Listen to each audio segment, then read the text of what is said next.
Olá, essa é a nossa aula inicial sobre Python, motor de jogos que nós vamos usar ao longo do semestre.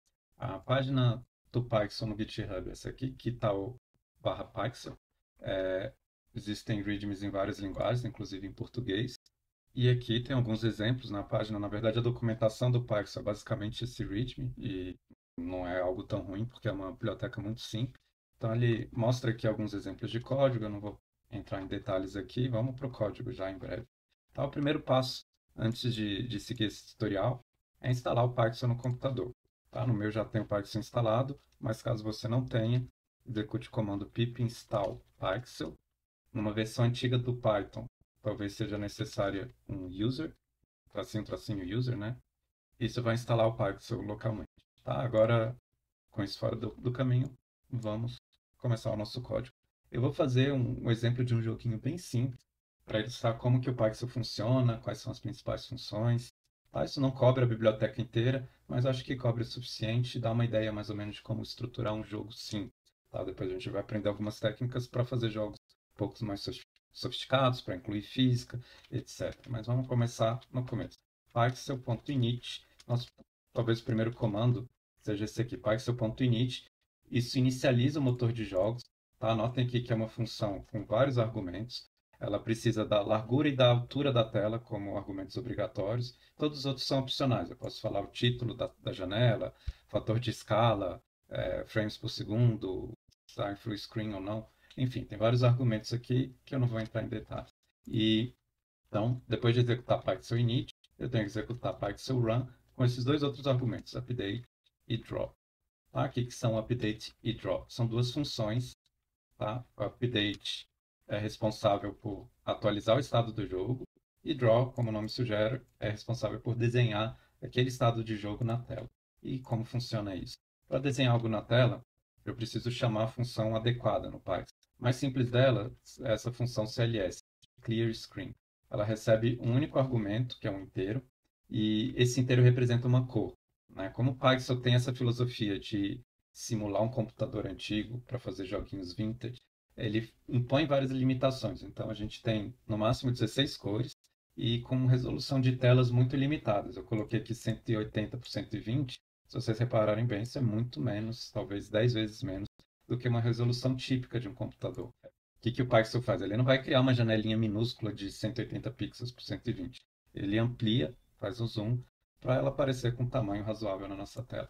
Enfim, eu vou escolher um número para representar algumas dessas 15 cores, 16 cores, desculpa, é um número de 0 a 15, e não era isso que eu queria, eu quero executar o meu código. Então eu rodo aqui, abri uma tela com fundo dessa cor, que eu não sei exatamente qual é. Tá, se eu mudar esse valor, por exemplo, botar aqui 9, ele vai trocar a cor, mas enfim, é tudo que a gente está pedindo para ele fazer por enquanto. Eu não vou digitar nenhuma dessas cores estranhas, vamos colocar um fundo preto.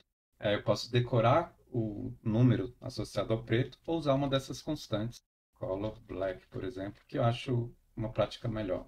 Tá? Então, quando a gente faz isso, agora eu tenho o joguinho rodando com fundo preto, eu preciso colocar mais elementos na tela. Tá? O que eu vou fazer aqui é o seguinte, vou colocar um círculo. E a função que desenha um círculo no Python é essa função circ. Tem duas funções, na verdade, circ e circb. Circb desenha a borda do círculo. Circ recebe a posição do centro, x e y, o raio e uma cor. Então, eu vou escrever x e y, o raio do círculo, vamos assumir que são 5 pixels, e a cor python.color white, vou fazer assim. E esse x e y eu vou assumir que são variáveis de estado do nosso sistema. Tá? Então, do nosso jogo, desculpa. Então, ele começa com um valor qualquer, talvez no meio da tela, então 90 e 60, e ele vai desenhar esse círculo nessa posição. Tá? A gente tem um círculo branco no centro da tela. Legal. Agora eu quero fazer esse círculo se mover. Como que a gente faz isso? Eu executo a função update, né? Eu modifico a função update para alterar algum desses valores.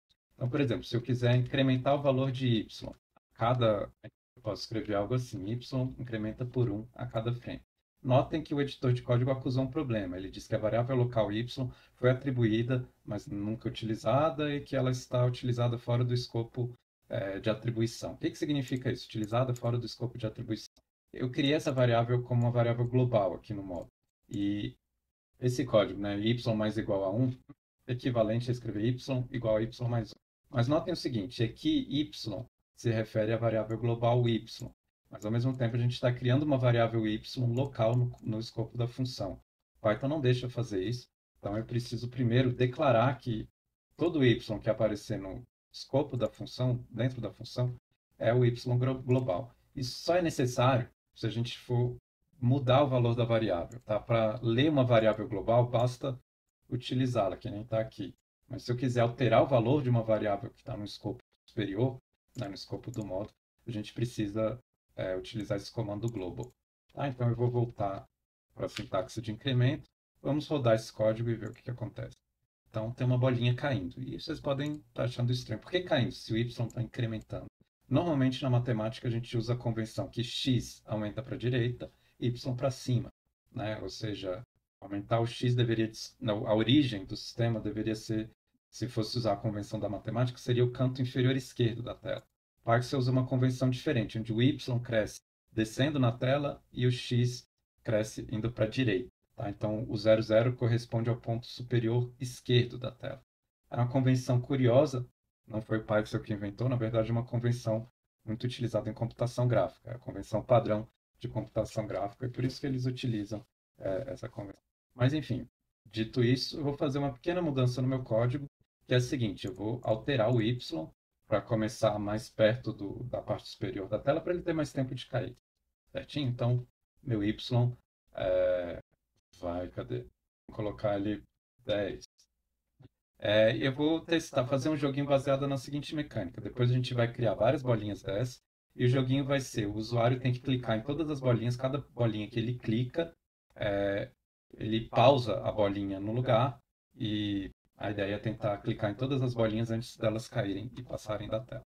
Então vamos começar implementando essa mecânica para uma única bolinha aqui, certo? Depois a gente generaliza. Então o que eu quero? Eu quero controlar o que acontece com isso aqui a partir do clique do mouse. Então, a primeira coisa, eu preciso habilitar o mouse.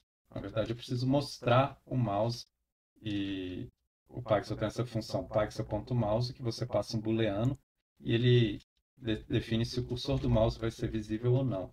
Então, passando o mouse true, vou fazer isso depois do init, desculpa. Passando o mouse true, ele mostra o mouse. Agora eu quero fazer o seguinte, eu quero identificar se o mouse, né, o usuário tem que clicar, então tem que identificar o clique do mouse e depois verificar se esse clique do mouse atingiu uma das bolinhas, né, ou atingiu a bolinha. Então, o que eu vou fazer? Eu vou verificar primeiro se houve um clique do mouse. Vou colocar aqui em cima, antes de incrementar. If, como que eu determino se houve um clique? O clique do mouse no Python é tratado como um botão. Existem algumas funções para identificar se o usuário clicou no botão ou não. Que são a função btn, btnp e rbtn, btnr. Posso encontrar isso aqui na documentação. E qual a diferença dessas funções? Música, entrada btnp, btnr. A função btn, ela retorna verdadeiros se a tecla estiver pressionada naquele frame. Tá? Então, todos os frames onde a tecla foi pressionada, estiver sendo pressionada, a função btn retorna verdadeiro.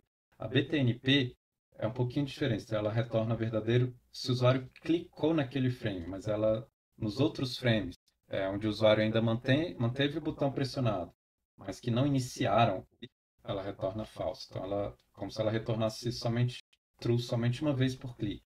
A btnr diz quando o usuário largou a tecla. Né? Então, ela vai ser falso enquanto o usuário estiver pressionando a tecla. No frame onde ele largar a tecla, ela retorna verdadeiro. A gente precisa aqui da btn para verificar se o usuário clicou com o botão do mouse na bolinha naquele frame. Né? Então, não quero que o jogador, por exemplo, mantenha o clique pressionado e vai só andando com o mouse na tela. Qual é a tecla que eu quero verificar se foi apertado ou não? O botão do mouse. Então, mouse left button. Se eu quisesse associar isso a uma tecla do teclado, eu poderia colocar aqui Space, por exemplo, o nome da tecla. Então, se apertou o mouse button, o que a gente vai fazer? Eu vou verificar o mouse X e o mouse Y. Tá? O Python tem essas duas... Python.mouse X e Y, ele possui essas duas constantes no módulo, tá? Que verificam se o objeto Desculpa, ele retorna a coordenada do mouse.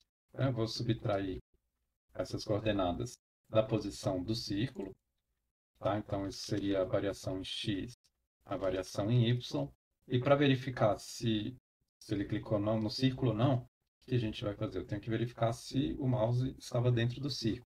Ou seja, se essa variação aqui está a uma distância no máximo igual ao raio, que são 5 pixels, e aqui a gente pode extrair para não ficar com valor mágico. Então eu vou verificar isso, se a raiz quadrada de dx ao quadrado mais dy ao quadrado, que é a distância, né, entre esses dois, do mouse para a origem para o centro do círculo. Se essa distância for menor que raio, significa que houve um clique. Tá? Caso contrário, não houve. Mas como que a gente... Eu preciso importar a função raiz quadrada. Tá? E do jeito que está aqui, ele só vai imprimir uma mensagem na tela, aqui no terminal, mas não vai mostrar nada no jogo. Tá? Então eu cliquei algumas vezes. Vamos fazer de novo aqui. Tá? Então, consegui clicar algumas vezes na bolinha e ele mostra. Tá, o que que eu vou fazer então? Eu quero também dar uma velocidade. Tá? Pode inclusive ser... A ideia dessa velocidade é que eu incremento pela velocidade, não sempre por um pixel. E se clicou, eu vou zerar a velocidade. Velocity igual a zero. Mas, de novo, velocidade é a variável global, então eu preciso colocar isso aqui. Assim. Vamos rodar. Tá, eu cliquei e ele parou. Eu vou fazer algumas alterações nisso aqui para ele ficar um pouco mais parecido com o jogo. Primeiro, talvez, para aumentar um pouquinho a dificuldade, a gente pode aumentar a velocidade.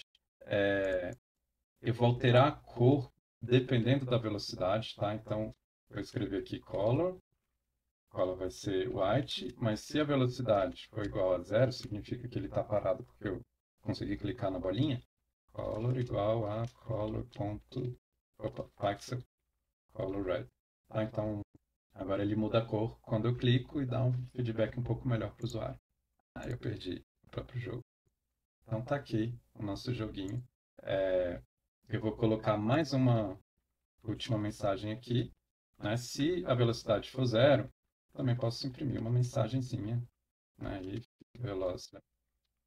Uma mensagem de estímulo, né? Parabéns, até mais. Para isso eu uso a função. Ela precisa de uma coordenada x e y de um texto, então já já a gente escolhe essa coordenada. O texto vai ser... Tá, eu coloquei um texto aqui, eu preciso definir as coordenadas. Eu não quero colocar em cima da bolinha, eu quero colocar num lugar fixo na tela. Vamos colocar um pouco mais para baixo da tela, então algo da ordem de 90 pixels, né? Fica mais abaixo do centro, que seriam 60.